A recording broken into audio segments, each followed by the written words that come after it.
And something we didn't see at all last year. No.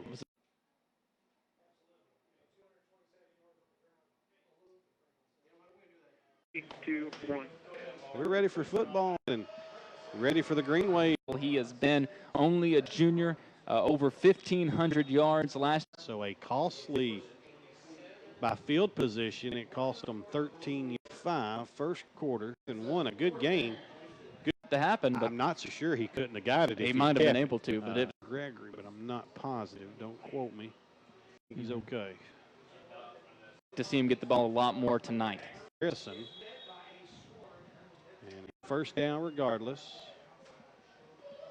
Leo is the most thing within himself early on in this one. It's a lot different situation. You look at off Partinger. He's trying to get right. I would estimate. The first down came after that open, but the first down, a great block and out. Partinger. He's to the 5. Shoo-wee. Carter is right behind Richard. A fantastic first drive. How many yards was that drive, Davis? Scoring drive. Routes, some of those wheel routes, a swing route like we just saw.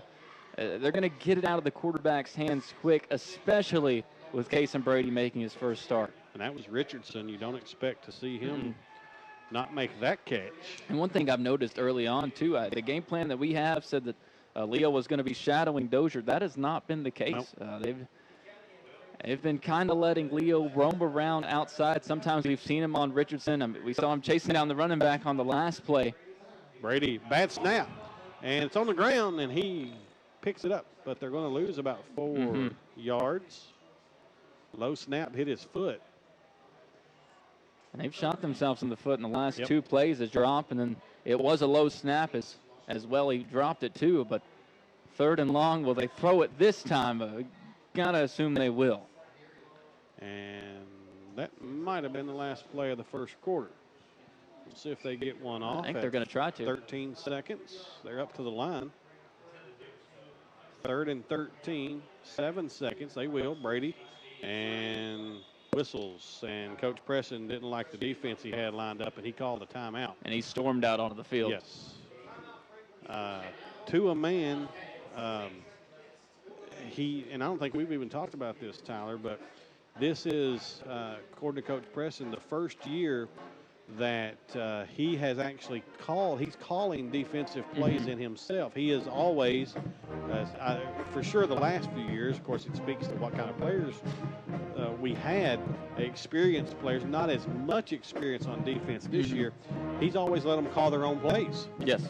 This year, he's calling the plays, and I think even going back to last Friday, that could have been the reason for some of the confusion. That's just something guys are going to have to get used to doing it. Quite honestly, Coach Preston's got to get used to doing it again as well. I mean, one of his keys that he gave us for tonight was just to get lined up right, and I know that was more so leaning towards defense than offense.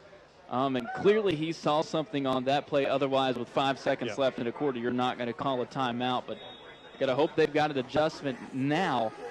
And we'll see what Meade County comes out with. Right now, they've got 2 wide on each side. Might send somebody into motion.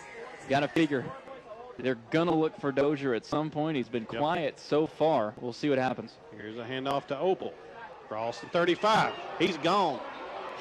Across the 20, 15, 10, inside the 5 to the 4. And we see the first glimpse tonight of how good that young man can be. Big run there by Austin Opal. That ends it for the first quarter. We've played 12 minutes. Franklin Simpson 7, Green Wave nothing, but the Green Wave are driving inside the 5-yard line. We're back with second quarter action right after this on WFKN. All right. Hey, Jackson, when you get a second, when you get me back on, go in there and check the stream and just make sure the stream's working okay. We're getting some reports of issues. I got a text from a buddy of mine that says it keeps saying the broadcast is interrupted. So. All right, yeah, I'll take a look at it. That the NFL took us down. They don't like the competition. Right.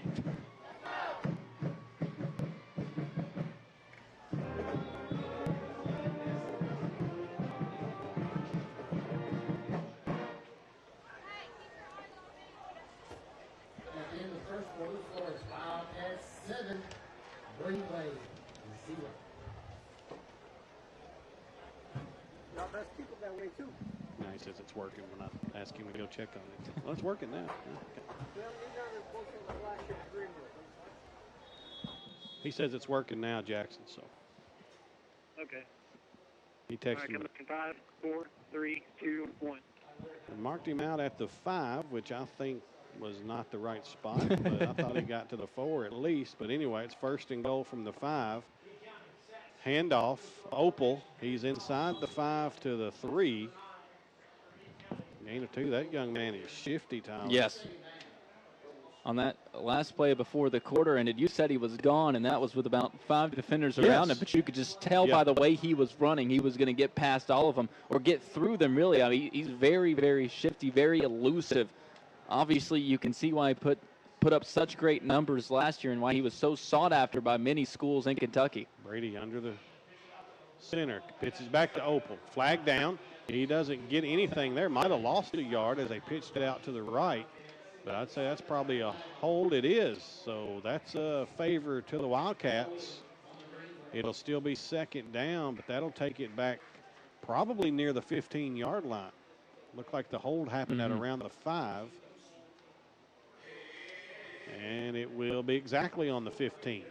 Anytime a team comes out in the I form like Meade County just did, you can assume they're either going to go up the middle or they're going to run a pitch, and that's exactly what happened there.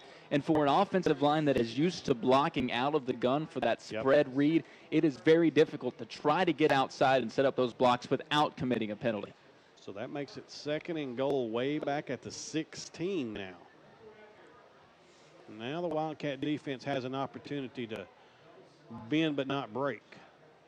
Brady in the gun. Another low snap. He gets that one. Gives it to Opal. He's got a lot of running room to the right. He's still on his feet. And where'd he get to? He scored. 16-yard touchdown run. He had a fantastic jump cut about a yard behind his offensive line, was starting to go through the B gap on the right side and then just jumped straight outside, and I think caught every Wildcat defender off guard, and obviously with the speed and agility to accelerate around the corner. We're seeing why the hype was surrounding this young man, Austin Opal. He has backed it up early on tonight, especially on this drive. He has for a fact. And we'll see who's going to wonder if he does the. Oh, they're going for 2.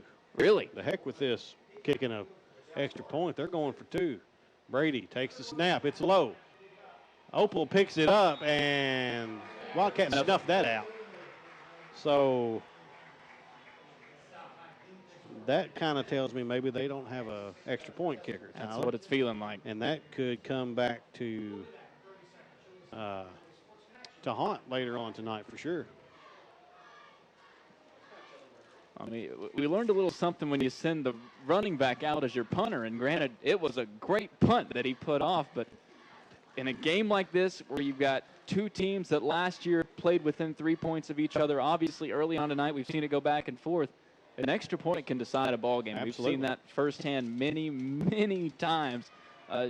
Just in our first year together doing football, we've seen it in every sport. 1 point can decide a ball game across the board, and tonight feels like it could be one of those nights.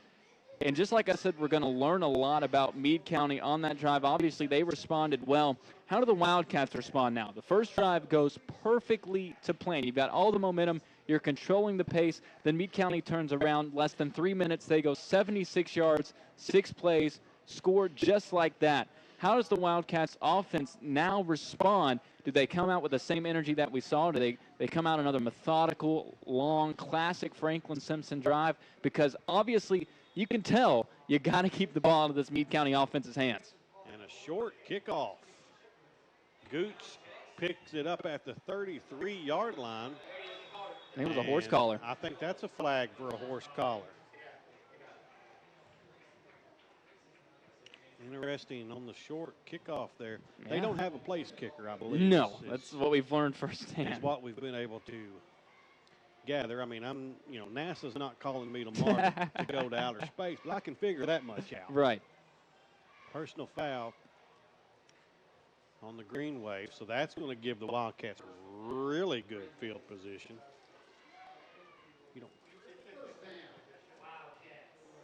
Should be up near midfield, if not past it after they walk this one off. They're going to put it right at the Franklin 49. And as good and efficient as they were last drive, I don't understand the decision there with the short kick. Unless that's the only option. Unless that's the only thing that you know how to do. But, man, as well as Opal punted the ball, I'd almost just let him rear back and kick one. Stutzman goes in motion and gets the handoff. He runs to his left, crosses midfield, and gets to the 46-yard line. Gain of 4 or 5 there, depending on where they mark him at. It is the 46, so he gains 5. It'll be 2nd and 5. We have a pretty early player of the game nominee, don't we, in this one? Absolutely. Leo is carrying the load, and that's been a staple for this Franklin Simpson team. You can go back however many years that you want to. They've had 1, if not 2 running backs that you just give the ball to and they take a game over. Franklin Simpson did not have that last week. So far, it's been Leo tonight. Richardson takes snap and makes a handoff and keeps it. Across the 35, 30, 25. First down, Wildcats to the 22. Woo. Luke Richardson. Wow. One thing that Coach Preston talked about preseason was how much Luke has grown. Not necessarily, and I'm talking about from a physical standpoint. Mm-hmm. He's just a lot bigger than he was last year. He looks like a senior. Yes, and he's more apt now to be able to take some hits. You don't want him getting hit every day, obviously, but he can take some hits. He's got a good size frame on him, and he can do some things. Handoff this time is not going anywhere. Was that Gooch? It was. Chase might have got back to the line of scrimmage. Nope. Yeah, they'll call it 2nd and 10. So no game.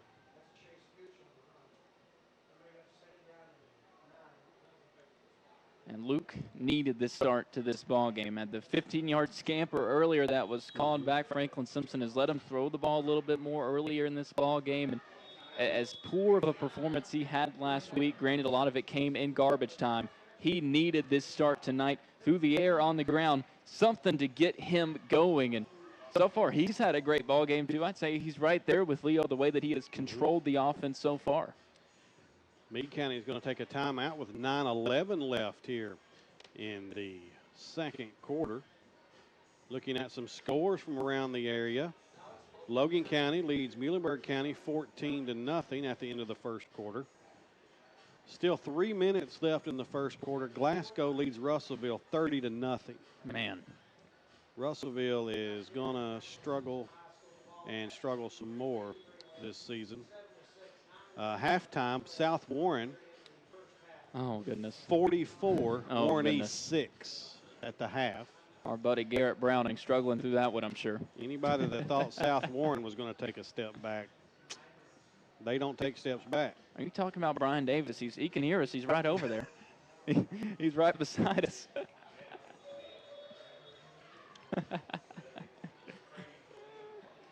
Lady Topper Volleyball won their first match of the season this afternoon. Big expectations for them this year. Todd Stewart loves them to death. They were picked 3rd in the conference, but I think they're going to surprise some people. Underway, pass across the middle is incomplete. Richardson looking for, that's Stutzman? No, it was Rogers. Connor Rogers. But it was broken up by the Green Wave, and now it's 3rd and 10 from the 22 for the Wildcats. Well, if we look back last year, it wasn't this early in the season, but there was a point about halfway through the season when all of a sudden Michael Punslin was inserted in the offense, a lot of play action. We'd see him slip out, and defense didn't pay attention to him because he's a linebacker, so perhaps Connor going to try to fill that role this year.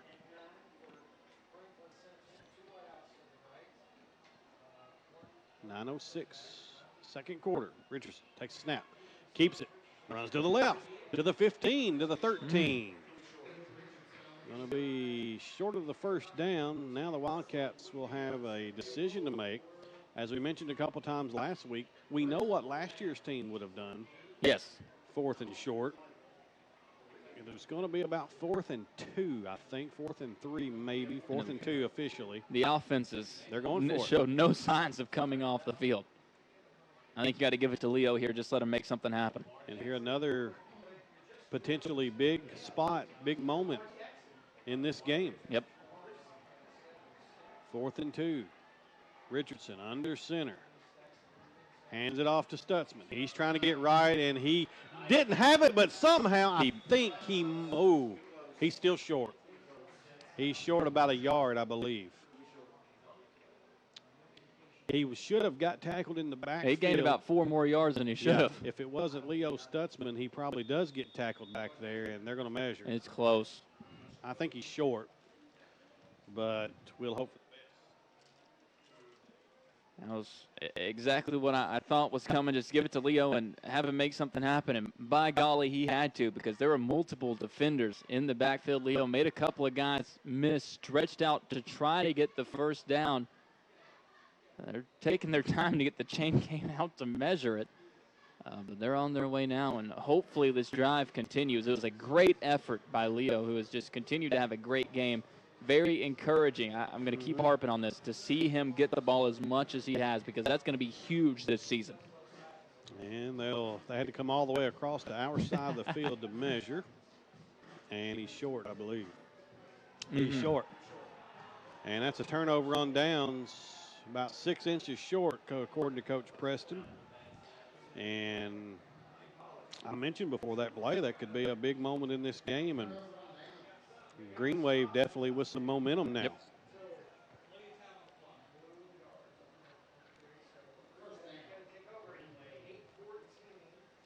And the defense did not get much of a rest either. About 2.5 minutes to sit there and try to figure something out after that last drive. Obviously, you figure some change going to have to be made. We'll see what adjustments the Franklin Simpson defense makes. Obviously, it's tough to do much on the fly like this, but you got to do something.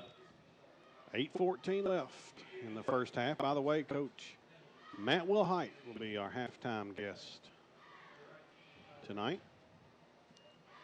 Handoff. Opal. Goodness. He's across the 20, 25, 30, 35, 40, and he's finally tackled That might out be of another bounds. horse collar. Probably should have been, quite honestly. Wildcats will get a break, and it won't be called on that one.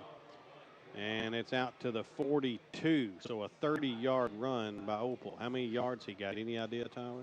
You have to ask Davis. What I can tell you is that the last 2 drives now, and remember the last drive they went down and scored in 6 plays. Now 7 plays. All they need to do is pick up 3 first downs to move now nearly 100 yards. Actually over 100 yards in 7 plays. Hand off to Opal. Not much room this time, and he's hit for a yard loss.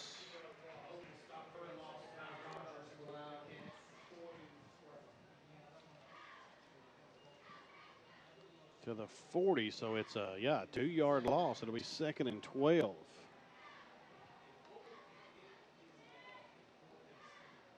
You got to figure he's near the century mark already in this one. And that's just from the last 2 drives, because that first drive was a 3-and-out. Jakota Warfield on the stop that time for the Wildcats. He's playing a defensive end position. Just 3 defensive linemen now for the Wildcats. And Brady has it. He's going to roll right. He's looking, got a man out there. Now he throws it to him. It's complete. Waited too long. Flag down, and that's going to be a hold. You're right. When you wait that long, you're going to probably get a hold. And you're probably not going to get much of a completion. There's the hold. And he had Dozier open for 2 or 3 seconds before he finally made the decision to throw it. Dozier had his hand up. I don't know if Brady just missed him. And let's keep in mind, once again, this is his first start at quarterback. He didn't gain 1 yard of offense for this team last year, so we don't even know how familiar he is with the offense. Obviously, he played some defense, so he went up against it. But it's different to go up against an offense, and then next season, here you come in. It wasn't expected to be his job. He wasn't supposed to be the starting quarterback either. Your starter goes down. Now you throw a guy in who was playing on the opposite side of the ball, and now here he is running the offense. It is a tough transition. 6:59 left. Now 2nd and 25. Goodness. You expect to see a pass here. Brady, another low snap. He hands it off to Opal. He crosses the 30. Crosses the 35.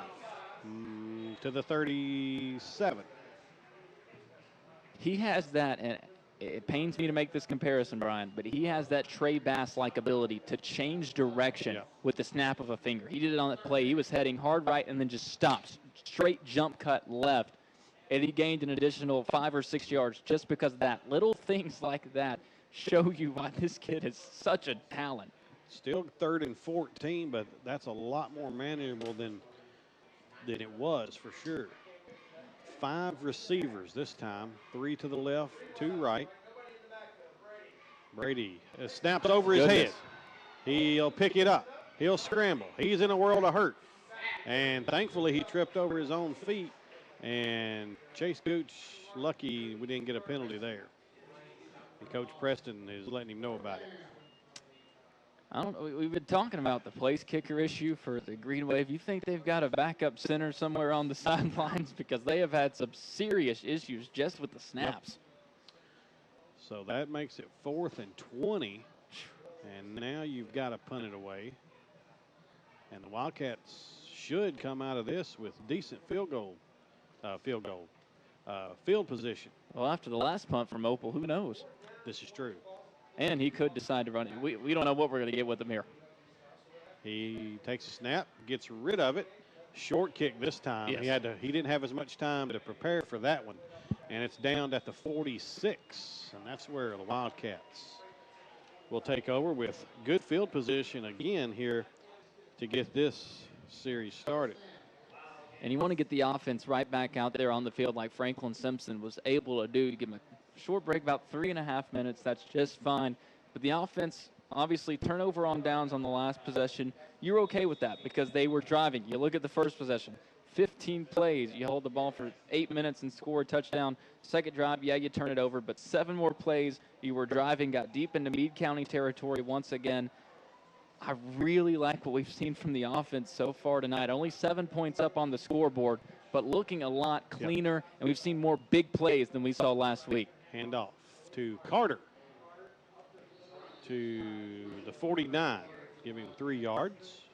48, excuse me, so give him 2 yards. And 2nd and 8. Cole Hollingsworth checks in. Crazy to think we've played nearly 20 minutes now, and Franklin Simpson just now with their 3rd drive of the ball game. Meade County's just had 3 as well, but FS has done a really good job of controlling the tempo. That's their bread and butter. When they can hold the ball, wear down a defense over the course of a game, you see that pay dividends in the second half. Stutzman goes in motion, handoff, Partinger. Good tackle. And he's hit for about a yard loss maybe. Might have got back to the line. He did lose a yard. And it'll be 3rd and 9.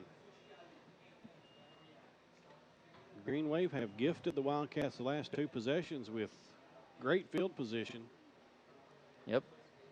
Started at the 49 last possession. Now here you are at your own 46. Would like to, obviously the Wildcats have shown a bit more of a desire to throw the ball here tonight. Would like to see him try to air it out here. Stutzman goes in motion. He pitch back to him left side. That's fine too. He's got it. And he's going to be short of the first down by about 4 yards. He does cross midfield.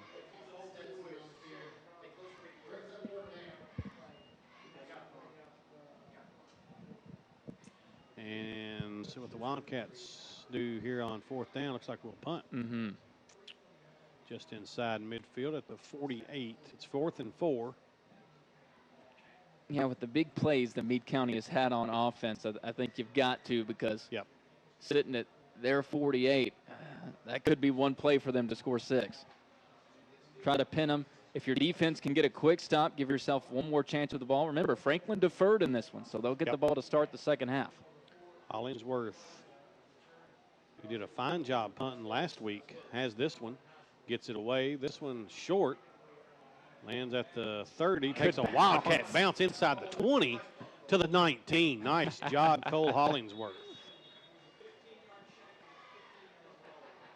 So it's not about how it looks. It's how it ends up. Yes. So ends up good for Cole on that one. So 2:48 left. Wildcats lead at 7-6. Low-scoring affair from Shade Tree Matthews Stadium. Which was to be expected last year, 17-14. And Meade County in that one showed nothing offensively in the first half. It was all Franklin Simpson, and Meade County won that second half. Obviously, if you're Franklin Simpson, you got to get a stop on this possession, and then you got to come out and win the second half. But it all starts here. You set the tone for the rest of the game on this drive, especially if you can get a quick stop. Wildcats don't have enough players on the field, Tyler. They rush one on last minute. Brady keeps it. There's the flag down. And they might have wound up with too many on the field. Yeah. They wouldn't throw a flag, I don't think, for not enough men. Is there 13 out there? 1, 2, 3, 4, 5. Is there 12 out there? I mean, 1, 2, 3, 4, 5, 6, 7, 8, 9, 10, 11. I only count 11, unless somebody's already scooted off.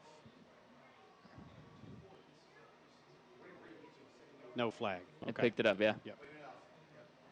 I think they realized exactly what you were saying. And that's just one of those things, Tyler.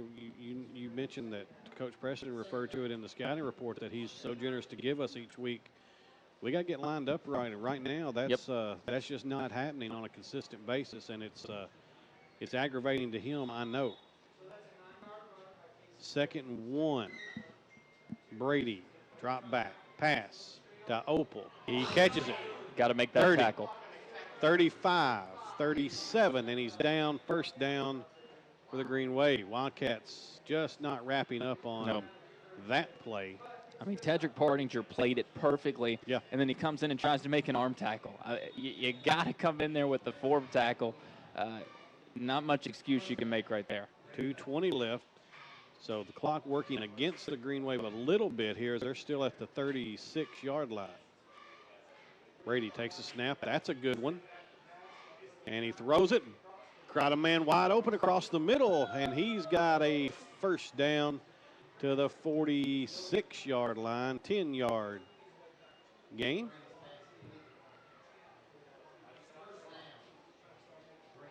With 2:03 left and the clock stopped till they get the chains moved. Now they'll wind the clock. This is where you practice a 2-minute offense and defense for that matter. Brady throws it back to Opal. Crosses the 45. And he's just running through Wildcats across midfield. He's going to gain 4 or 5 yards, Tyler, that quite honestly he had no business gaining. No. But he does nonetheless inside Wildcat territory to the 49. And I understand that he's tough to tackle, which he is, but the form just doesn't look good. Wildcats are being lazy, quite honestly, defensively, trying to wrap guys up with arm tackles. And against lower-level teams, that'll work. But this isn't a Franklin Simpson team over the years that differentiates. Whoever you're playing, you got to bring your A game. Brady back to pass. Scrambles. Now he's in a world of hurt. And he's sacked. That was Warfield again. Jacoda Warfield with the sack. And that is a situation there. And Brady, as you've mentioned a couple times, just doesn't know the position yet. That's where you throw that ball away. Well, his mindset as a running back is to try to make a play and dodge people. In his mind, he's not thinking throw this ball away. It's do what I can to escape these defenders and try to make something out of nothing. That's a running back's mentality. But that is a situation where the Wildcats got into the backfield and they wrapped up. It was a great tackle, and that's something that I'm sure Coach Preston is going to dig into his guys in the locker room. I'm sure he did it halftime last week, and I'm sure he did it following the game last week. But those are the fundamentals that to be a championship-level football team, I understand it's week 2, and there's a lot of room to grow, but you have to get those down ASAP, especially, and I cannot emphasize this enough, especially with the gauntlet that is coming up over the next 2 weeks. You tackle like the Wildcats have in the past game and a half the next 2 weeks, you're looking at 2 running clock situations, quite frankly. 1:08 left, first half. 3rd and 14 now, and a for sure passing down for the Green Wave. Yep. Brady back, pumps. Now he wants to throw it deep. Got a man out there, but easy coverage and great defense by the Wildcats.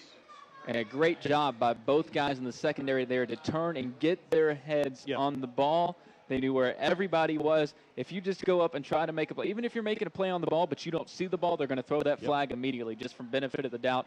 Great play. And now a minute on the clock. Meade County going to have to punt. You give yourselves a chance. We've seen Luke Richardson. This is the difference between this week and last week. Luke has already thrown the ball a couple of times. You can try to air it out if you want to, maybe a safe play on first down, see if you can get a chunk play and then work from there. Stutzman was over there in coverage.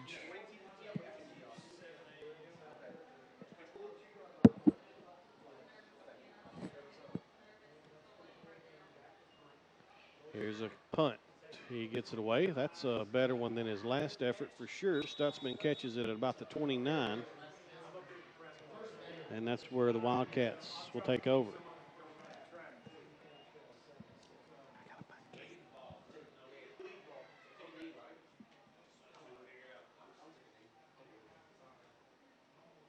.54 seconds left about. 53.6. Franklin went 3 and out on the last drive. Got to get something going here. Obviously, you need the moment. You don't have to score here, but you would love to have one of those situations. You score, turn around, you get the ball to start the next half, which we've talked about over the course of this one. Franklin Simpson last year did not defer once when they won the coin toss, but one of those situations, if you're Franklin Simpson, you get the ball next half, you could have gone for it here, but Franklin Simpson chooses to kneel it out. Luke Richardson takes a knee, and I think that's going to be it for the offense this half.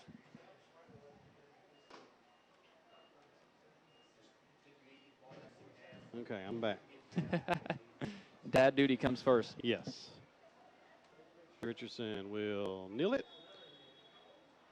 At least they made it easy for you. And you're right. That'll or easy for you, I guess. Yeah. And that'll do it for the first half. Wildcats 7, Meade County 6. Halftime tonight.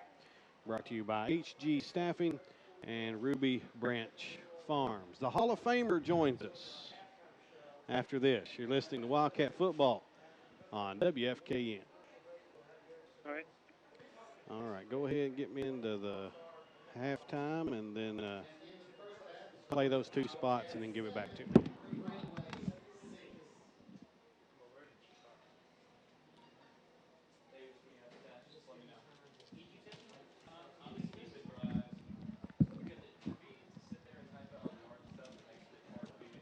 What's up, man? Nothing. How are you?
But there's some very strong teams in our region, especially the way it's cages they set it up now with only one team going. It's going to be a whole lot more difficult as a team. But, you know, I think especially Dalton and Chase are really good teams. Ours would be over there hitting the heels, and as a team we came in third and they haven't played well over there. So, and that's one of those which I guess in a way helps us out.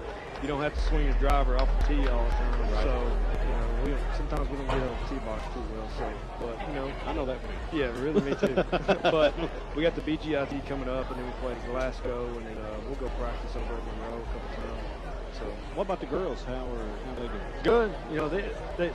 Carrie and Sarah have done a great job for them. They've gotten better over the years. Just for a while, we had nobody get married. But now we've got about 8 girls and a couple more young ones playing. But yeah, they've done a very good job. This was the first year we had boys and girls tournament. They played right after us this weekend. Long day, but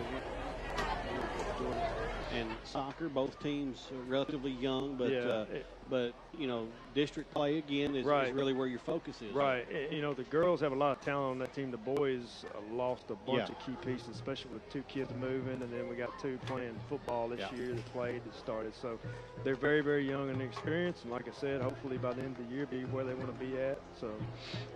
And volleyball, how's volleyball? Good. They won last night. I'm not sure. We played tonight. I don't know how we did just yet. But hey, Davis, do you know if volleyball won tonight or not? Yeah.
beneficiary of some penalties, and they have been bit by some penalties, and I'm going to be honest, they've been bit by a lot more than they have benefited from so far in this one.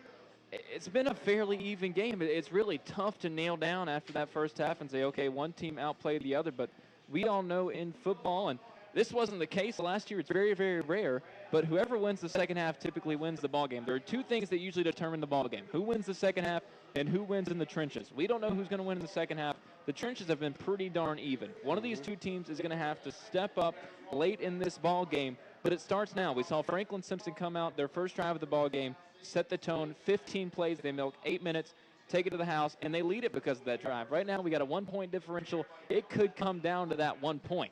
And a short kick again that the Wildcats are fortunate to get on. It was Andrew Ogles fielding it at the 45-yard line. So again, Tyler, we've talked about it. Yep. Good field position for the Wildcats. And at some point, you have to make Meade County, whether they're doing it intentionally or not, really doesn't matter at this point. You got to make them pay for it. You would like to reach the point where that at some point statement is at some point Meade County is going to have to start kicking the ball down the field. But we haven't reached that point yet. Franklin Simpson, you look at their touchdown drive, that came after a punt. That was their worst starting field position unless you count the drive where they just kneeled it out, which was the exact same. They started both those drives at the Franklin Simpson 29. Stutzman runs it left on the first play of the half for about 5 yards. It'll be 2nd and 5. So a good first play, 5 yards on first down. You'll take that every time. Going to have to clean a lot of stuff up in the second half. Was talking about the penalties. We're going to see a lot of it defensively. But this offensive line had a couple of holds, a block in the back. You just got to let your playmakers make some plays. Don't get in their way. That's your number one priority as an offensive lineman. Richardson keeps it this time. He's making plays. Right. He's across the 40, 35, 30. He's tackled inside the 30 at the 27-yard line.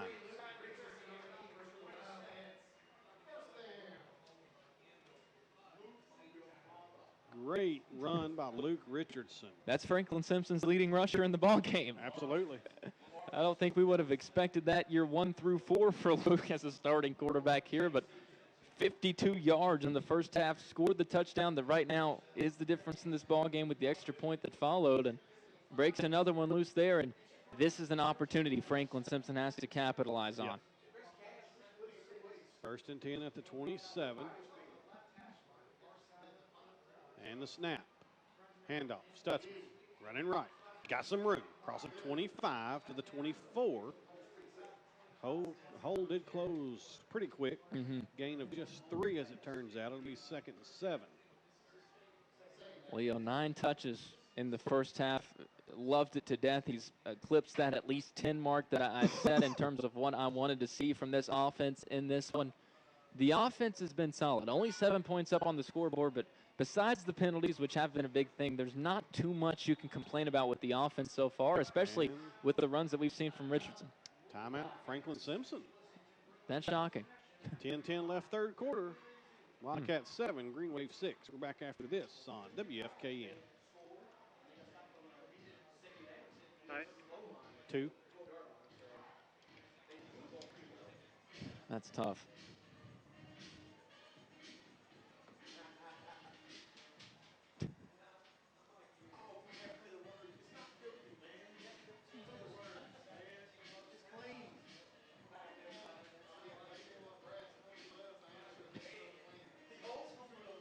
Yeah, a lot of people don't even know what it is, so.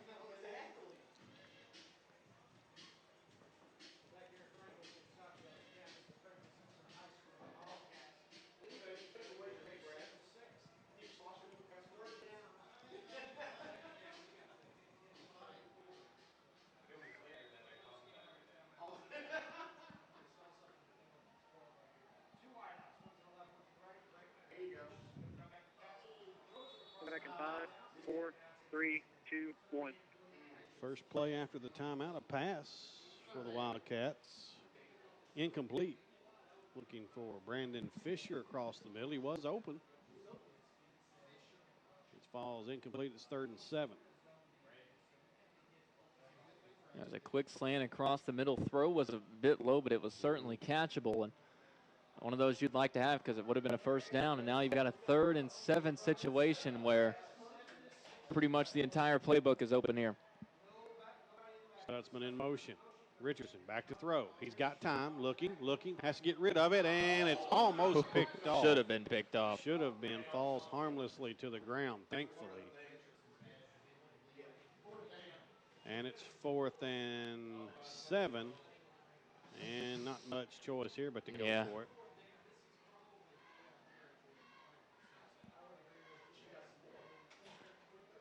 Fisher checks in. Richardson that time, he had a guy running loose deep, and I mentioned earlier he was doing a good job of going through his progressions. That time just took a little too long reading through each one, tried to settle in underneath, and that time nobody was there and nearly made a costly mistake. 4th and 7, back to throw again. He's feeling pressure. Got him in wide open, and oh my goodness. That was, I can't see yet. That was Connor Rogers. I mean, hit him right in the chest. Right in the numbers. or number in his case, 4. And the Wildcats will turn it over on downs, and that's second time we've seen them do that deep in Meade County territory. And again, another time, Tyler, where Wildcats don't make Meade County pay for that field position. So Meade County will take over at their own 24. And that one really stings. I mean, back-to-back drops. From a young man you just don't expect to see make that drop. Right. Brady gives it to Opal. And he's hit hard by the Wildcats that time. There's Chase. Chase Gooch.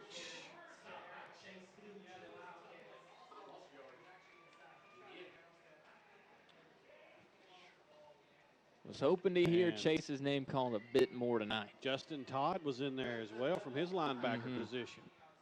Justin, a senior, never played a whole lot, made his first start last week, and big hit there. Wildcats haven't had issues getting into the backfield for Meade County. They've had some problems racking up the runner, and that's a tall task with Opal back there. And they'll wrap him up this time as Brady kept it. Can't get anywhere. That was Hunter Sutton.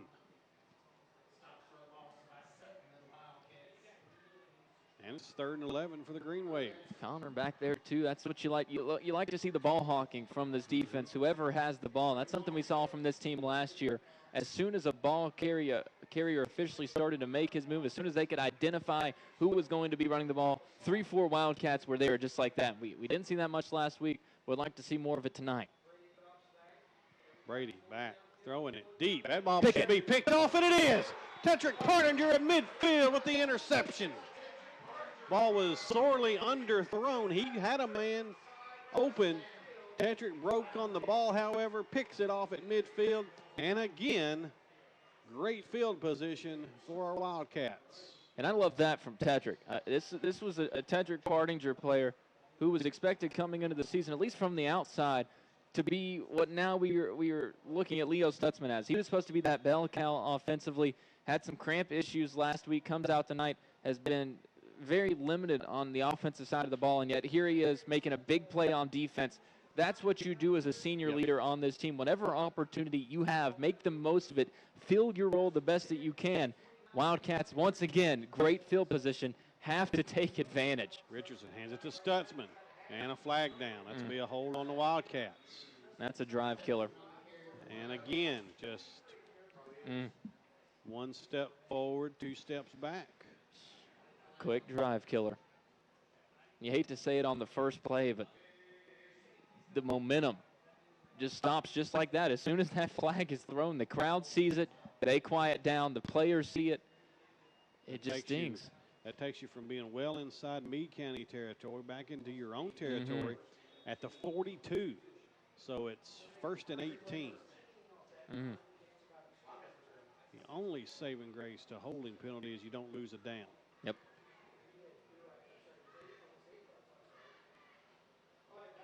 But you definitely don't want one right there. Richardson will throw it on 1st and 18. Got a man open. It's picked off. That is Burnett. He's across midfield to the 30, to the 25, 20, to the 10, down to the 5, inside the 5. And that's a costly one there. He did. Brian Davis said he read it, and he sure did. Good play by Mason Burnett, the senior. And Meade County will have it 1st and goal. It looks like right inside the 5-yard line. Luke, that time just had his eyes locked up that seam, and for a moment it looked like it was there, but the safety was just waiting for it. A great break on the ball by Burnett and a great run afterwards. I mean, this is a player in Mason Burnett that was slotted to be the starting running back for them before Opal transferred in, so obviously he was able to make something after the play. Let's see what Franklin Simpson can do defensively. Let's get a goal line stand. Brady in the shotgun. Hands it to Opal. Good start. He's still on his feet. And gets to the 2-yard line, so 2 yards. It'll be 2nd and goal. Again, 2 yards he probably should not have got. But the priority right now is to keep them out of the end zone. And obviously they're 2 yards closer, but to bring him down short of the goal line is a victory in itself.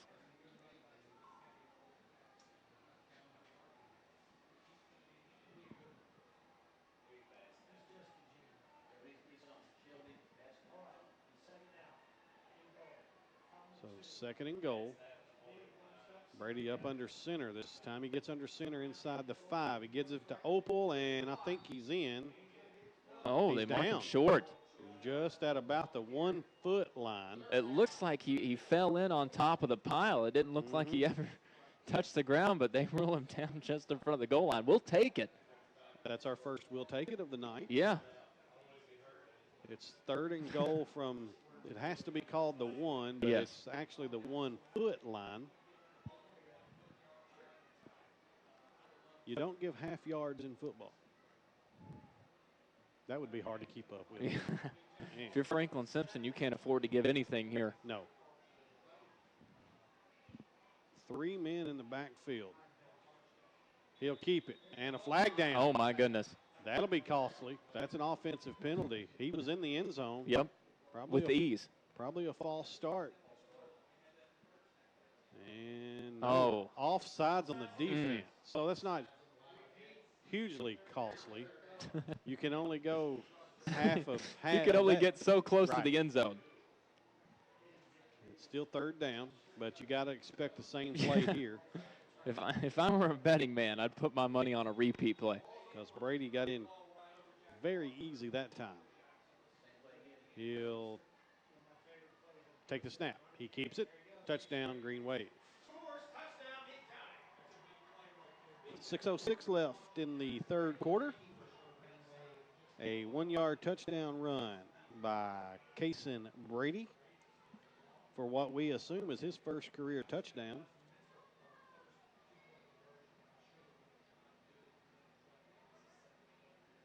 That makes it 12-7.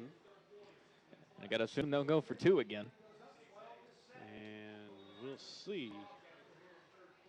I just don't see them doing any place kicking. Their longest kickoff has gone about 15 yards, so probably not. And, you know, this is a big conversion attempt right here. It is. You know, you think, well, what's that 2 points do? This could be big. Here's a handoff, Opal, and he throws it in the end zone and converts it. Beautiful. That was Dozier on the reception, little jump pass. From the running back. I mean, Opal's doing it all. And it's 14-7 with 6:06 left in the 3rd quarter. We're back after this on WFKN. All right. 2. I think the yardage is pretty easy to figure out. Hey, that's last touchdown drive they had. I know it was 6 plays. Do you have the their first one? Yeah. They went 76 yards.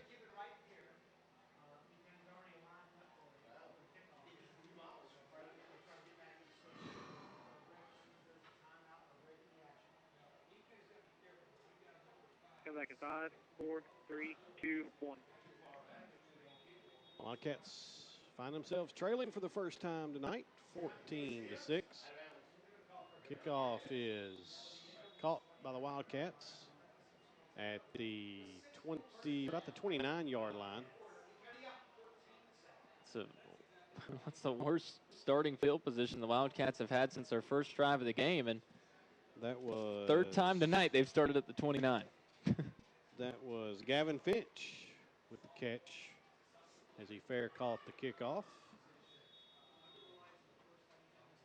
Now the Wildcats need to get busy on offense. Trailing 14-7, 6:06 left, third quarter.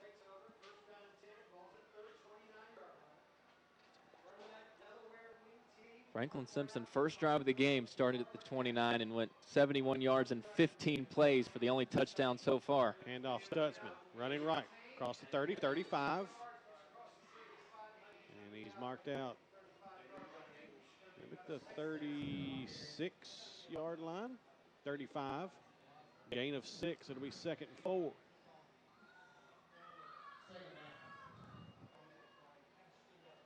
Right now, you got to put it in Leo's hands as much as you can.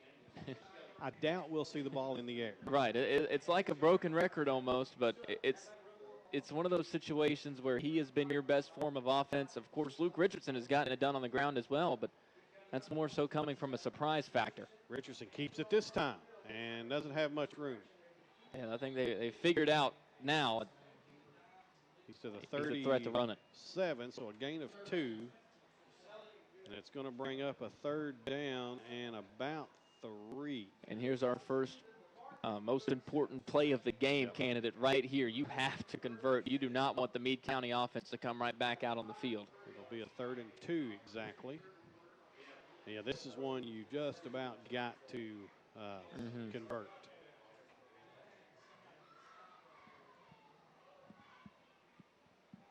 Richardson up under center. Partinger in motion. Handoff. And I don't think he got it. Let's see who that was. When it gets up, I'll know. That was Carter. He's to the 38. They're a yard short. They got to go for it? 4th and 1. And you can't afford to take a timeout here to think about this because you've already used one earlier in the quarter. As close as this game is, you got to get a play in and go. They're going for it. 4th and 1 at their own 38. Wow. I think this ball has to go into Leo Stutzman's hands somehow.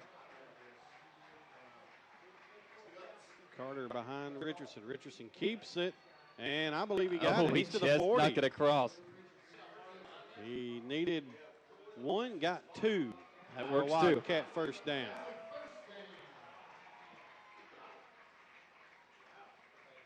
That shows a little confidence in a young offense, and that may be something that Coach Preston wanted to do there. Let your young men know you believe in them. You think they can get it. They do, and the drive continues. And you talked about how physically Luke Richardson does not look like a sophomore. Right there, he just took advantage of his frame. That's as simple as it was. His big body, he just laid it out, stretched the ball out, and he can just about lay down and just paw that football out, and he's going to pick up a yard, which is exactly what happened there. Just tick under 4 minutes in the third quarter. Luke will throw. Oh, he's got a man. Time. Got a man open. Hits him. Caught. That's Fisher into Meade County territory down to the 38-yard line. Nice catch. Nice route, Brandon Fisher. And a great throw by Luke, perfectly timed. The defender was never able to get his head around, had no idea the throw was coming, had his eyes locked on Fisher. And in a situation like that, great job by Fisher not to put his hands up too early. Because if you throw your hands up immediately and you're waiting on the ball, then the defender knows, okay, I got to make a play. He waited. When the ball got there, he put his hands up. Perfect play all around. Wildcats driving again. 3.5 minutes. Handoff. Second man through is Harrison. And he has about a 9-yard gain to the 29. That fourth down conversion might have lit a fire under this team. They needed something to get the confidence back, and it was a gamble by Coach Preston, to say the least, but it's paying off so far. And a Meade County timeout with 3:15 left, third quarter. They lead it 14-7. We're back after this on WFKN. All right. 2.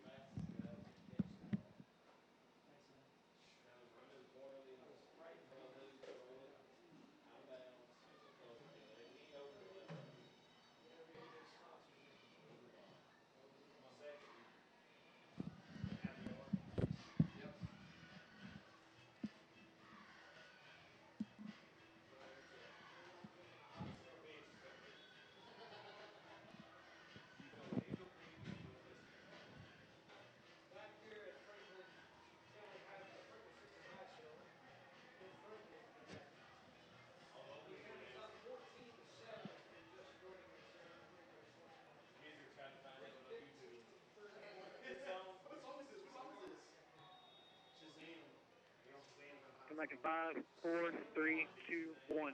Handoff to Carter. Inside the 25, 20, down to the 15. Malik Carter for 14 yards. And what I think, Tyler, is his longest run of the season. Only 2 games in, granted, but a good run nonetheless. Yes. Here's something interesting I just saw. Todd County Central gets to Fort Knox for a football game, waits until 8 p.m. No referees show up. So Todd County's headed home with a forfeit. Yes. So that's a long way to go from Elkton for a forfeit. But a win nonetheless. Yeah, I guess a win's a win. Richardson hands it off. That is Harrison. Good running. He gets to near the 10, the 11. Gain of 5 on first down. You'll never turn down 5 yards on first down. And this is now the longest the Wildcats have sustained the drive since that opening touchdown drive. 8 plays going on 9. Just a really, really solid drive. Meade County put in a position where they almost had to call that timeout. Franklin Simpson had all the momentum, and then they came out immediately, hit him in the mouth with back-to-back solid carries.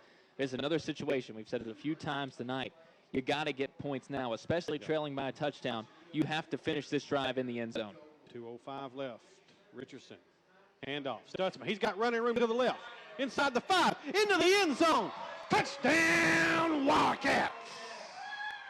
Feed that man the rock. 11 yards. Leo Stutzman. He's the X factor. He's the playmaker. What a drive. Wow.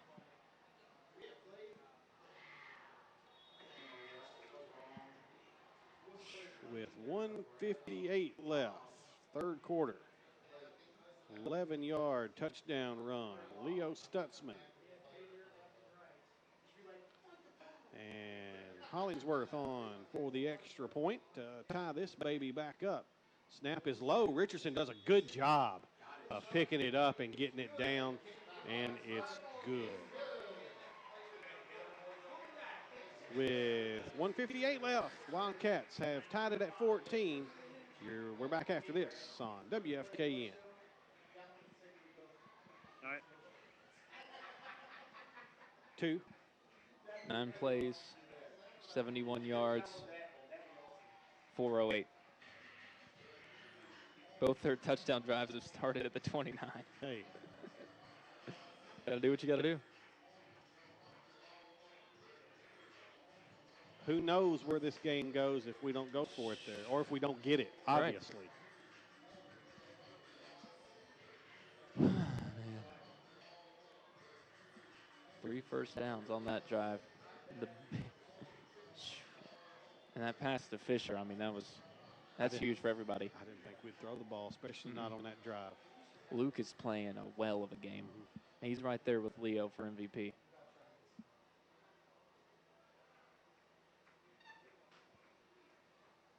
That extra point hold was huge. Yes. 5, 4, 3, 2, 1. Cole Hollingsworth puts foot to ball. Line drive kick. Opal takes it inside the 5. Gets to the 15. Ball's on the ground. And I think the Wildcats may have it. Opal does it.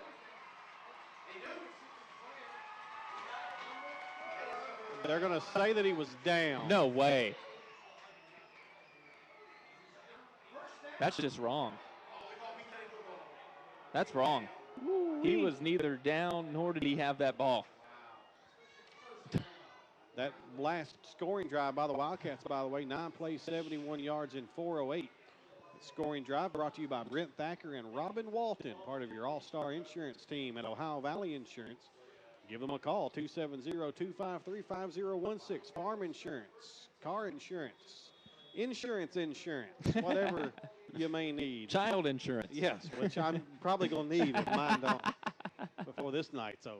Man, trying to broadcast a game and watch your 6-year-old is quite the chore. Meade County has it on their own 18. Passes deflected up into the air. Intended for Waylon Allen from Brady. It's incomplete. It'll be 2nd and 10. Hopefully the Wildcat defense feeling the energy, the momentum created by the offense, and arguably they shouldn't even have to be out there. That was a really, really controversial call. It takes a lot of guts as an official to make that call, to rule. First of all, there was no fumble in the first place, and to hold that call through and through, so kudos for that. And Coach Preston didn't say much. He didn't say anything, which normally he doesn't. Right. He's pretty even-tempered. And a flag down as Brady keeps it across the 20 to the 21, but I think this is going to be a motion penalty on the green wave. Illegal shift is exactly what it is, so that'll cost them 5 yards. Which, as much as they throw guys in motion, you'd think we'd see it a lot more from them, but you can tell they work on that constantly throughout the offseason. And when you run your offense like that, you got to. And Coach Preston has a decision to make about, he'll decline that penalty, which is probably the right thing, because that's not a loss of downs. If he doesn't take it, it makes it 3rd and 10. So you flip a coin there, and do you think 2nd and 15 or 3rd and 10? This point on the field, I would rather have 3rd and 10. Or 3rd and 7 it'll be, since they'll count that 3-yard run that time. And a handoff. And he's hitting the line of scrimmage. Omar Harrison gets Opal that time. And now a big decision. Well, not a big decision here, Meade County, but not an opportune decision, as they'll have to punt from deep in their own territory. And again, Wildcats should come out of this smelling like a bed of roses. 55 seconds left in the 3rd quarter.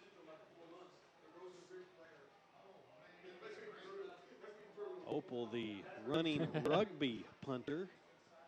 Also completed a pass for two-point conversion. Team Shelf, I think, gets rid of a good one. Goodness gracious. Drives Stutzman back to the 40. He catches it and gets to the 45, 46, 47 is where the Wildcats will take over. Nice punt. That kid can absolutely do a little bit of everything. But this second half, Wildcats have shut him down a little bit, especially recently on that last drive. Shut him down a little bit. And it helped that first drive of the half, Meade County comes out, throws an interception. Granted, Franklin Simpson came out and did the exact same thing on the following drive and set Meade County up with perfect field position at the 4-yard line. There's only so much you can do in terms of yardage, but it's been a better defensive half. You look how long we had to wait in that first half just for each team to have their 3rd drive. Now Franklin Simpson already on their 4th, and we've still got a few seconds left here in the 3rd quarter. Finch goes in motion. Handoff to Harrison again, I think. No, Partinger. Now a late flag. We'll see what that's about. Yes, Ben roars. I do get tired of saying, no, I don't get tired of saying Brent Thacker's name. I get tired of seeing his face every time I say his name. That's probably more like it. That's a personal foul on Meade County, and the Wildcats will have it all the way down at the 39-yard line. But I'm glad to know y'all are having a cookout or whatever you're doing, listening to the football game. That's nice. Y'all cheer for a Wildcat score here so I can say his name again on this drive. 10 seconds in the 3rd quarter. Will the Wildcats run a play? They will. Richardson hands it off. Nothing doing there. Partinger hitting the backfield, and probably not a smart idea by Tetrick. Surprised that didn't get a flag. 3rd quarter comes to an end. We're tied at 14. We'll be back after this. You're listening to Wildcat Football on WFKN. All right. 2. How'd they not throw a flag there? I don't know. I think, I guess it's because they had just thrown one. Yeah, but you They just got can't- flag You fatigue. can't turn around and hit somebody in the helmet.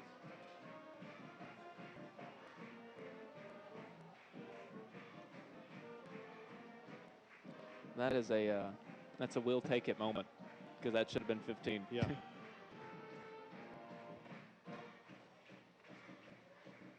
It's gotten chippy. I wouldn't be surprised if at some point it escalates. I hope not, I hope not, too. but I wouldn't be shocked. Now we learn a whole lot.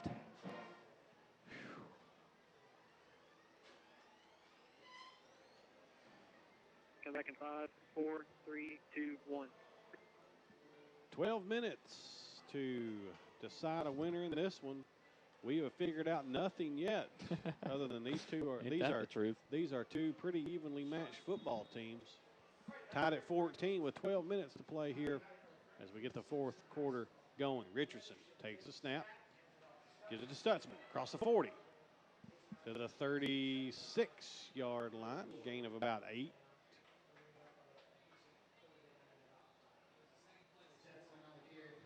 Or excuse me, a gain of about 4. I wish it was 8.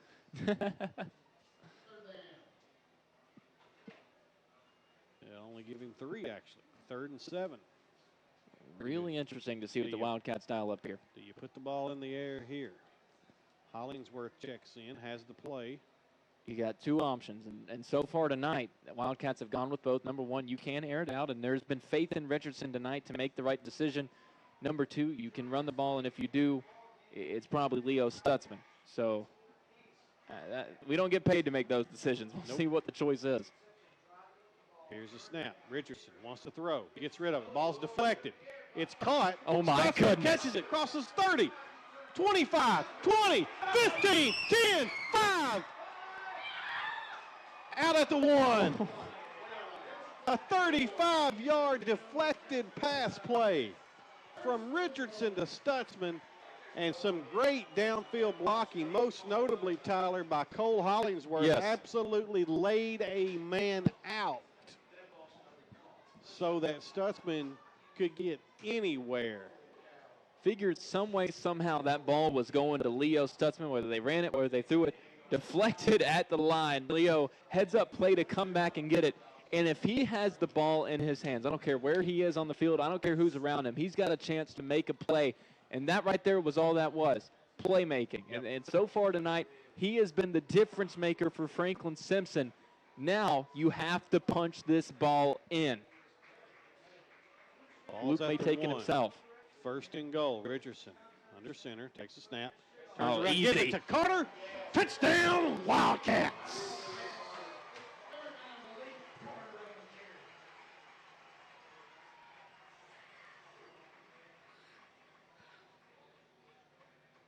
One-yard touchdown run. Malik Carter.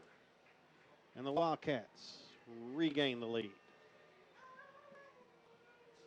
That was the drive that the Wildcats needed. We were talking during the break that this is when you find out a lot about a young football team that's trying to get that first win of the season.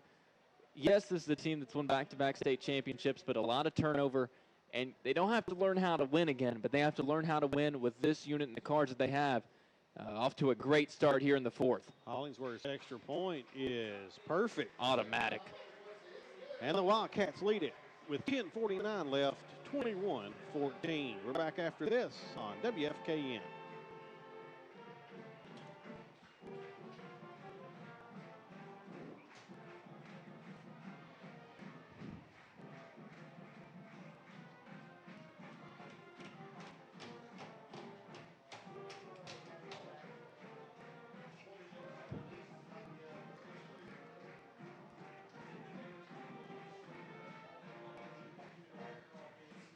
You there, Jackson? Yes. Okay, I didn't hear you. 138 off the clock.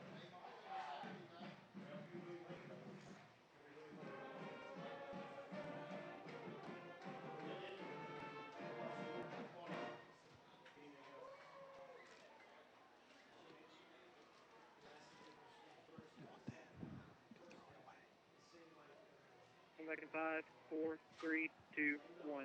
5 plays, 53 yards in a minute and 38 seconds. That Wildcat scoring drive brought to you by Brent Thacker and Robin Walton, part of your All-Star Insurance team at Ohio Valley Insurance. Call them 270-253-5016. Kickoff is out of bounds, and that'll be a penalty. And that will help the Green Wave starting field position. That'll bring it out to the 35, I think. Oh, they're going to make them re-kick it. Okay. That is, that's an interesting choice. I guess that the thought behind this is that you have a chance to put the ball in Opal's hands, but at the same time, the 35 is the 35. You look at every drive so far for Meade County, their best field position, except for after the pick where they started at the Franklin Simpson 4. They've started at their own 24 twice. So that's 11 yards better than that. I don't know about this one, but it could pay off. We'll see. So Hollingsworth will kick from his 35 this time. Foot to ball. Opal will get it at his own 5. Across the 10, 15, 20. Shakes a couple of Wildcats. Still on his feet. Now he's retreating. Now he's in a world of hurt inside the 15. And that's a costly decision there if you're Meade County to have the Wildcats kick that one again. Good coverage. Just got too greedy. Like I said, your own 35 outside of the pick, that's by far the best starting field position you've had tonight. And now you're at your own 15. You gave up 20 yards, and I'm not sure why. There's not much of a way to justify that one, but we'll take it. We will take it. Not going to argue with it. With 10:37, it seems like the fourth quarter is taking forever to even get very far into it. Yeah, I don't know what Dobbs is doing down here on the clock. But we're used to flying through the fourth. Brady's pass is incomplete. Probably good for the Green Wave that it would have lost a yard or two. He tried to get it to Dozier, who has been the invisible man here in this one tonight. J.J. Richardson as well. He's been quiet. Both those guys outside. It has been all Opal. This is the 4th drive of the half for Meade County, and they do have the 4-yard touchdown, but still looking for their first down here in the second half. Ben Campbell on the field for the Wildcats. Handoff, nothing doing. Wildcat defense everywhere right now. That one was led by 54 A.J. Burr, baby. Burr. 5 tackles for loss last week. He was the defense pretty much in the season opener against Greenwood, making his presence known again tonight when it counts. And it's 3rd and 13. Well, here's your new biggest play of the game so far. Yes.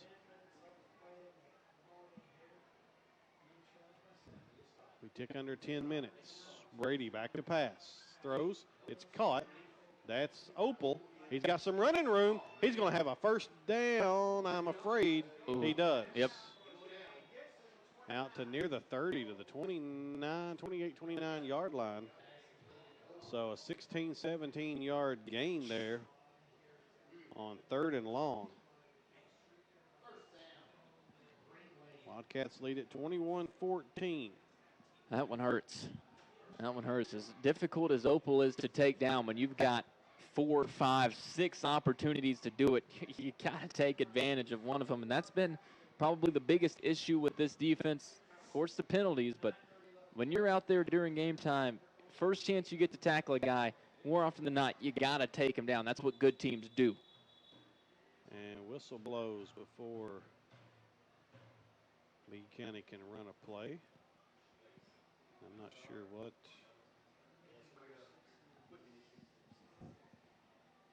Must be an equipment issue or something. A couple of guys run off, a couple more come on.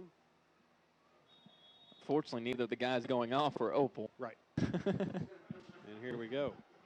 Brady in the gun. Handoff. No, he kept it. And he's got some running room. Across the 30 to the 34, gain of about 6 on first down. It'll be 2nd and 4. And it's so hard to defend that read option because you almost have to sell completely on trying to stop Opal. Like we've talked about, you can't just have one guy in there to make the play. And sometimes you get a great form tackle, but tonight it just hasn't been that way. It feels like you have to be in there 2-3 guys targeting just the back. And that is tough when you've got a running quarterback who has shown tonight that he's more comfortable as a runner than a thrower. Brady has a snap. Looking deep. He's going to throw it deep. He's got a man. And he overthrew him. That young man almost made the catch of the highlight season right there. My goodness. He dove about 3 or 4 yards out for that one. I can't, it's 20-something. I can't see his number from way across here.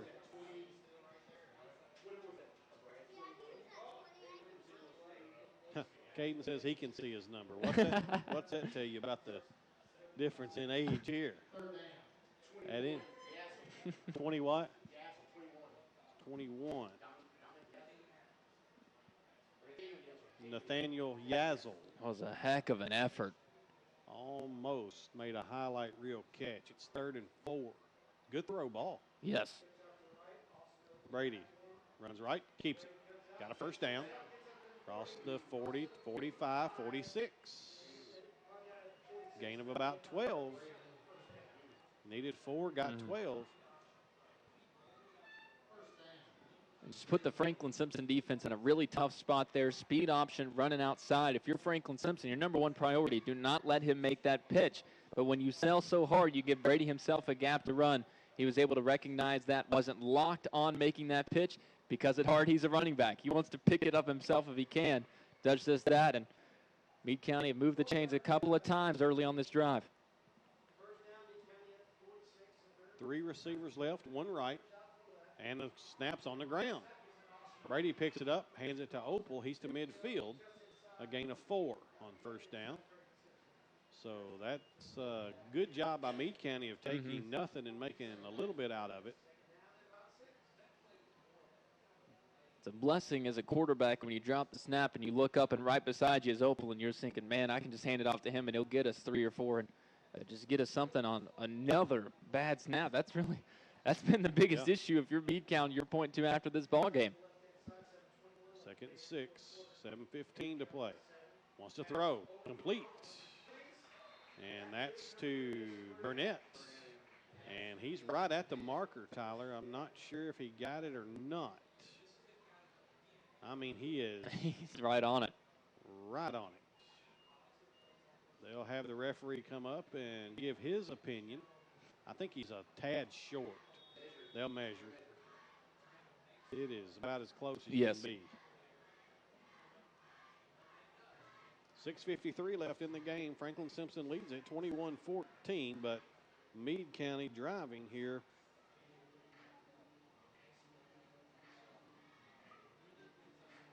Glasgow leads Russellville 56-0.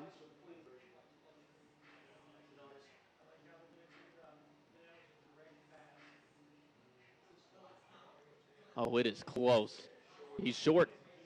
Oh, my goodness. Just short. So already the third down of the drive Meade County's going to face. They converted the first 2. This one, of course, a lot shorter than the previous 2, about as short of a 3rd down as you can get. Bowling Green now leads McCracken County 21-14.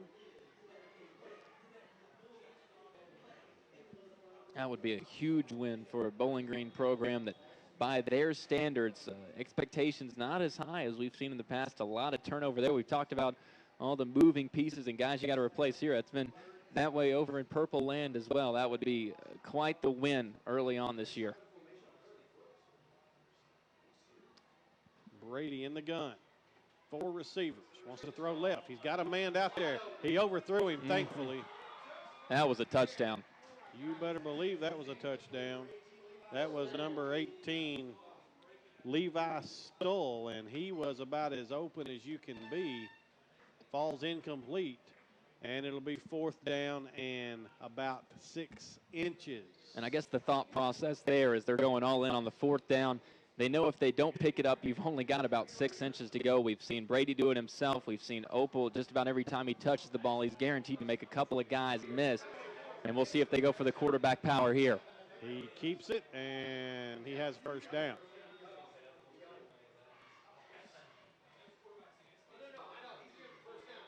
That's just, you can't defend that, honestly. It's, And a lot of people on that third down play are like, what are you doing? Just run the QB sneak. But in a situation like that, near midfield, you can afford to take a gamble real quick, then come back fourth down, do the QB sneak.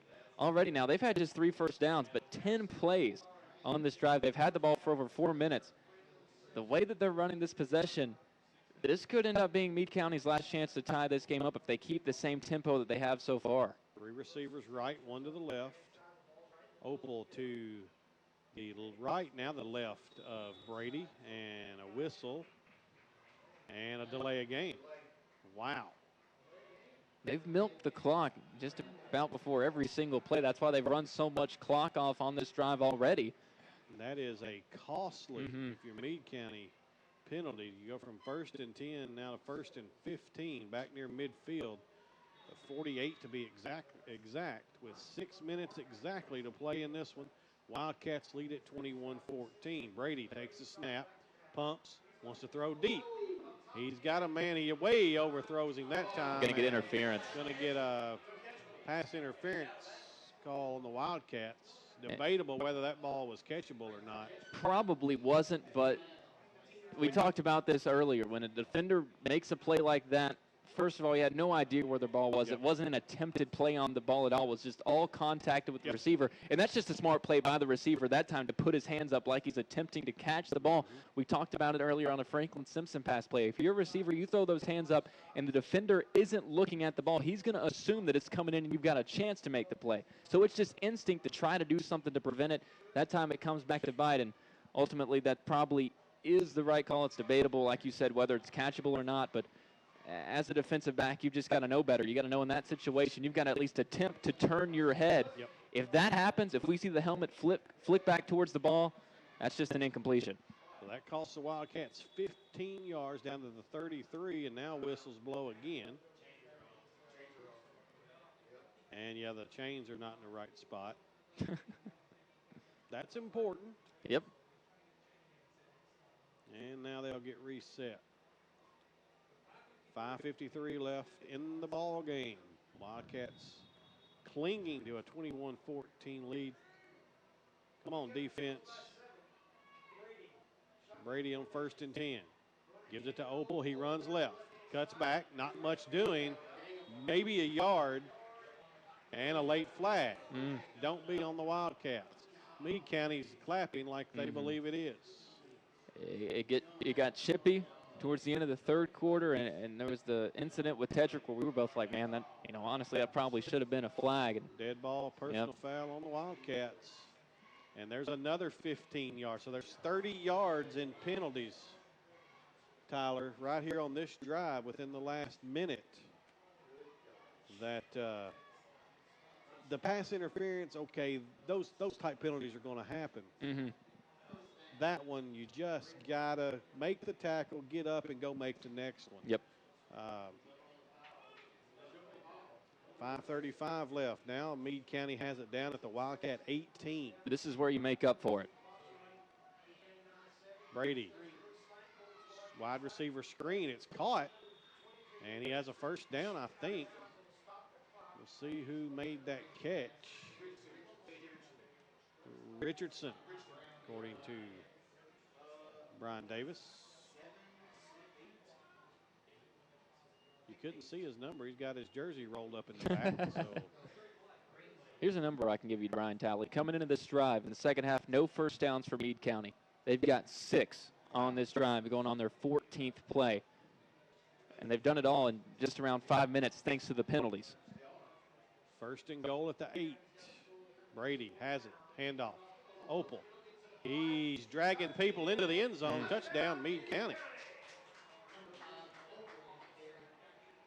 And this is where it gets really interesting because they're going to go for 2. They have yet to attempt an extra point. Now in a situation like this, do you have a kicker? Where were they at? Where were they at, Brian? 8, that's right. If they had a kicker, he would come out now. They don't have a kicker. They're going for 2. So that's Austin Opal's first touchdown in the state of Kentucky. And they're going for 2. Brady under center. Going to pass it. Rolls out to the right. Has a man. It's incomplete. Wow. That is where no kicking game will absolutely come back to haunt you. We talked about the failed conversion on the first touchdown they scored and how important that could be in this ball game. And here we are, 5 minutes left. Franklin Simpson up by 1. 5:05 left. Wildcats 21, Green Wave 20. We're back after this on WFKN. All right. 2.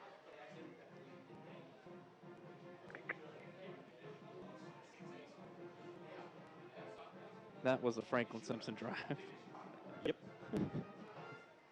And honestly, the penalties, at first it felt like they might help us if they took the lead, but because they're still trailing, it helps them a ton because if they get a stop, they've got a ton of time left.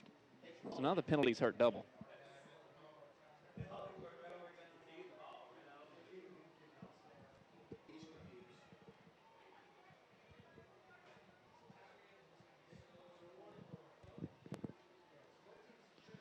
Wonder how they'll kick this one off. I don't know.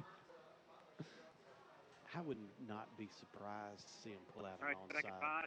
5, 4, 3, 2, 1. 5:05 left in the ball game. Wildcats lead at 21-20. And we'll see how this kickoff is going to be played by Meade County. They don't like to place kick it. They don't have a place kicker. Here we go. Well, maybe they do. He kicks that one okay. Inside the 20. That ball's a live ball. Wildcats have to get on it. And they do, fortunately. Harrison does at the 18-yard line. So that was a fine kick. Yeah, where's that been all game long? Interesting. But in that situation, you also understand that you can kick it just about wherever you want to if you just True. get it over that original line's head. And that ball was put in a spot where if you keep it up about 5 more yards around the 22 or 23, recover. Yeah, you're getting the ball back in great field position. Heads-up play to recover that ball, and now if you're Franklin Simpson, you need a couple of first downs. Wildcats need to keep the ball for 5 minutes and 4 seconds. Not a minute shorter, not a minute longer, and they'll win the ball game. Richardson, Stutzman in motion, hands it off to him. Running right. Not much. Line of scrimmage, and that's it. It's a good tackle.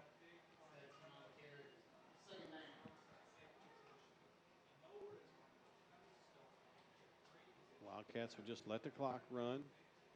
And I hear the Meade County broadcast team saying that, you know, this ball is going to Leo Stutzman. And if I'm on the Franklin Simpson sideline, I couldn't care less. Yep. I'm putting the ball in Leo Stutzman's hands. Or at the very least, I am putting him in motion on every single play because we've talked about it with Opal on the other side. The defense is keying in on him. He's the guy. So you either have to use him with the ball in his hands or use him as a distraction to pull 3 or 4 defenders away from where you're taking the ball. Handoff, Stutzman running left. Across the 20. 25. Near a first down to the 26. Be about 2 yards short. He is putting this team on his back.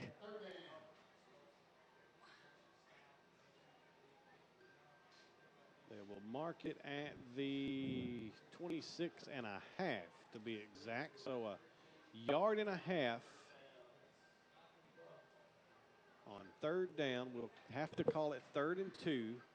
Not quite close enough for Richardson to sneak it. Mike could try it. He may keep it. Yes. He could pull back initially and then try to get a little bit of head start. Handoff.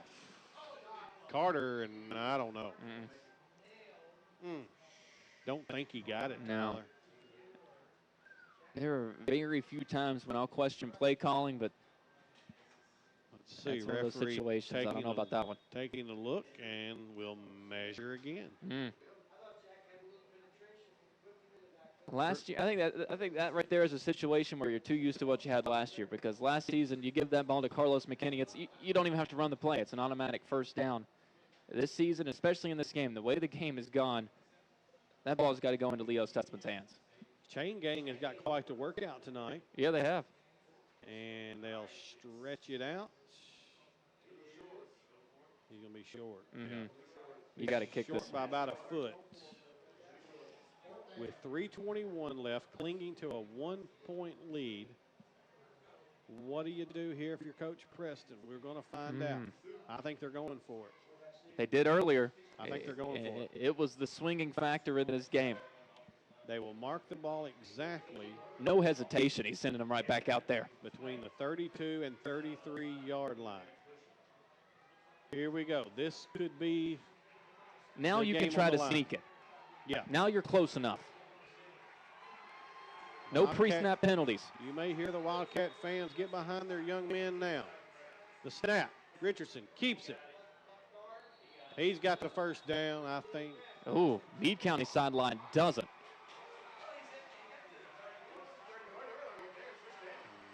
Yeah, he's got it. Oh, yeah. First down, Wildcat. I don't think they knew where the line of gain was. They didn't. Up to the 39. Excuse me, the 29. So he actually gets 3 yards.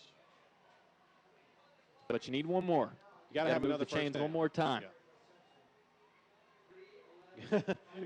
Dr. Flynn turns around to Mr. Dobbs and says, wind that clock. See, that might be the first time that anyone has had to tell Adam Dobbs that. He's not an employee now, so he can do that. Damn. That's true, too. Yeah, he's not his boss anymore. So, oh, confusion on the handoff. Look out. Wildcats fortunate to hang on to that ball, and that's going to cost them about 3 or 4 yards. And Meade County calls a timeout. And that will be their second they've called this half, I think. So they'll have one remaining. We'll keep it here. We'll check some scores if we can find some from around the area.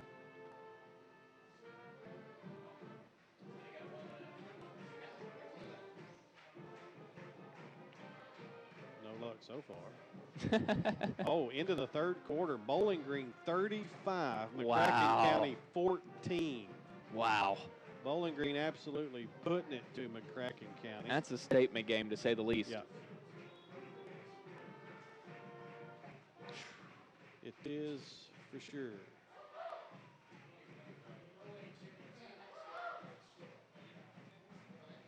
I can tell you what, Brian Talley, we're about to see a statement made in these final 2 minutes and 43 seconds.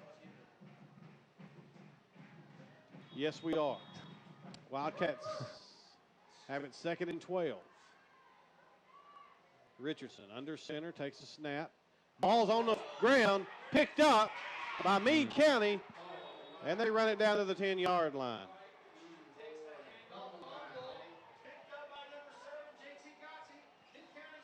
That was J.T. Godsey on the recovery, and another little bit looked like confusing a play there for the Wildcats.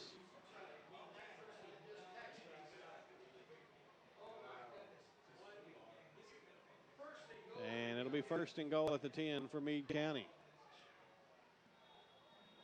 And this is where, once again, let's keep in mind, Meade County doesn't have a place kicker.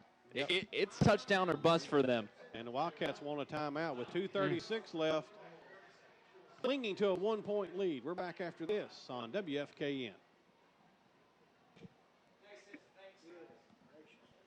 All right. Give me 2, please.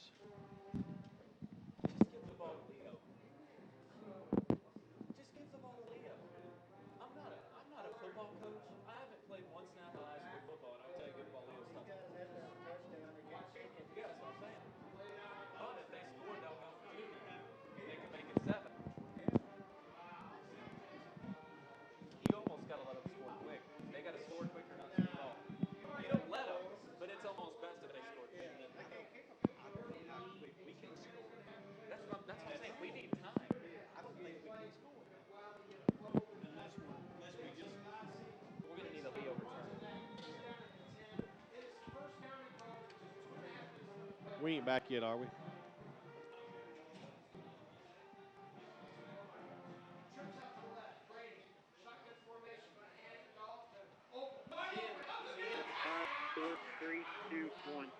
First play back. Opal runs a 10-yard touchdown, never was touched. And Meade County leads it again. So they do score quick. That's what we were talking about over the break. Would you rather them? Obviously, you don't want them to score, but if Meade County was going to score there, you would almost prefer that it happen quick because Franklin Simpson's going to need all the time that they can have, and just 4 seconds ran off the clock there. And now Meade County will call a timeout because now this 2-point conversion. This is huge.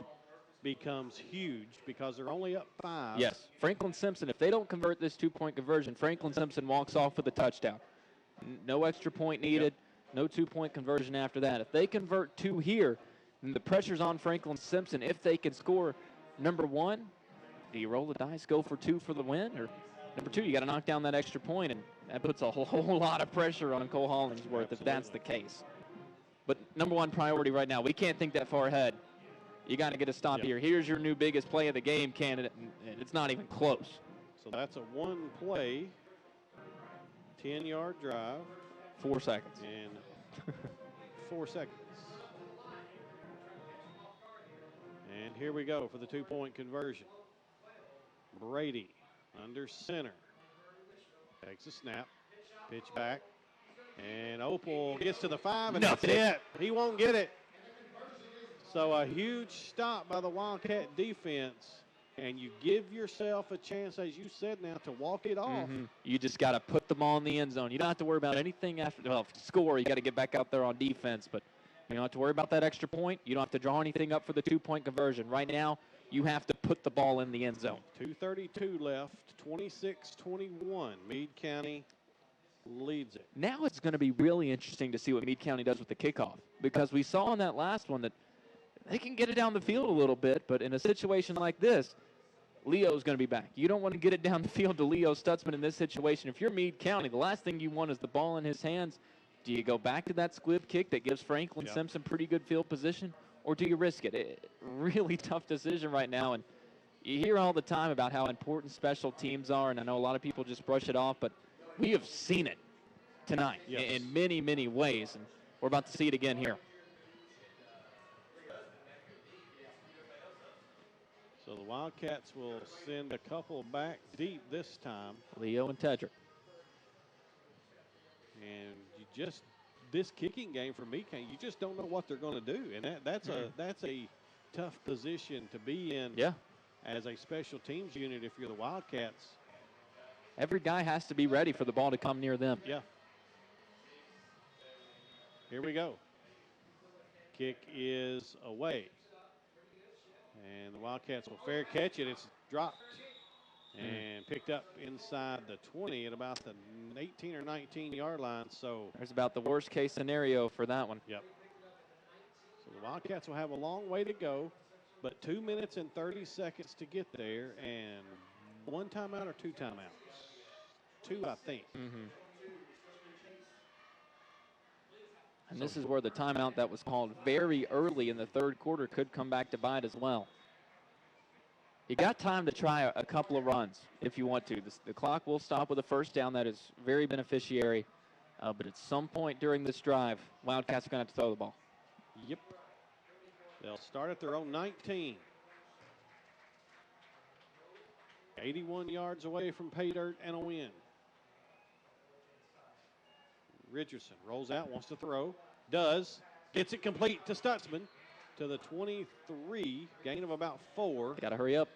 Got to get back to the line quickly. And Leo's hurt. He'll come off. Gavin Finch takes his spot. Now you got to hope you can get Leo back out there. He's going to try to walk it off down the sideline. 2nd and 6. 2 minutes to play exactly. Clock runs. Snap. Richardson rolls right this time to throw.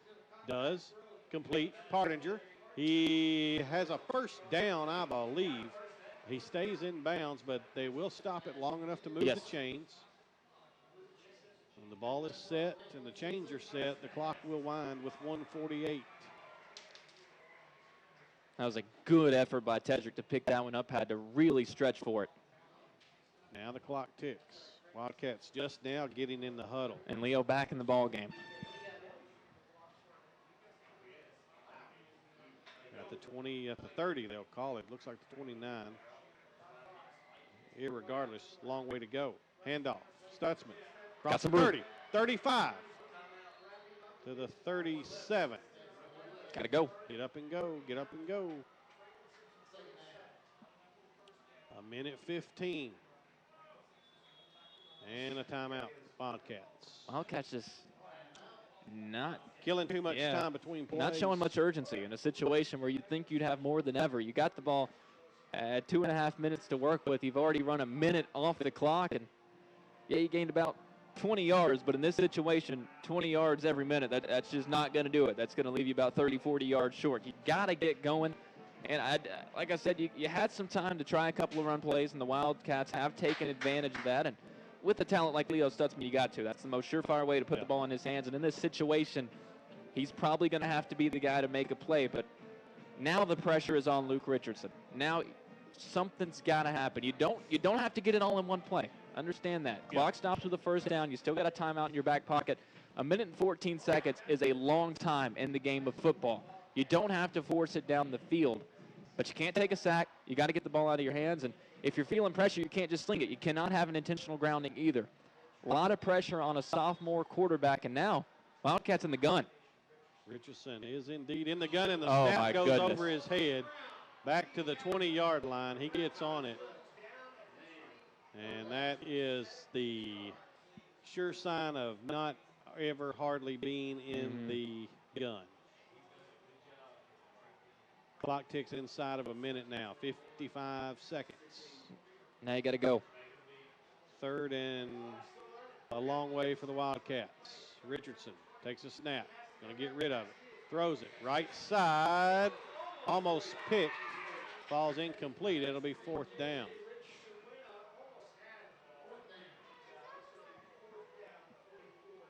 And this will decide this one here tonight. For all the snap issues Meade County has had in this one, that was by far the most costly mistake in this ball game. 4th and 18 to be exact. And you remember earlier in this ball game, Cooper Gregory goes out. Yeah, and never came back. Yep, there's the effect. 4th and 18 from the 21. Richardson back, going to throw. Throws it down, had a man wide open and overthrew it. Fisher could have scored, and the ball sails over his head. And Meade County, ladies and gentlemen, barring something crazy happening, snap issue, will walk out of here tonight with a win, and the Wildcats will walk out 0-2. We've talked about all the fundamentals that you have to take care of. We talked about penalties on the defensive side of the ball. You got to tackle, but you got to be able to snap the ball. And I understand it's a tough situation when your starting center goes down to start the game. And it was an admirable backup job all night long, but ultimately in that situation, it was the straw that broke the camel's back. Yep. So Meade County will go into victory formation. They'll snap it this time and probably have to go one more time. Now the referee tells them he's not even going to spot it, and that's going to do it. And Meade County has beat the Wildcats here tonight by a final score 26-21. And clock still running with 13 seconds.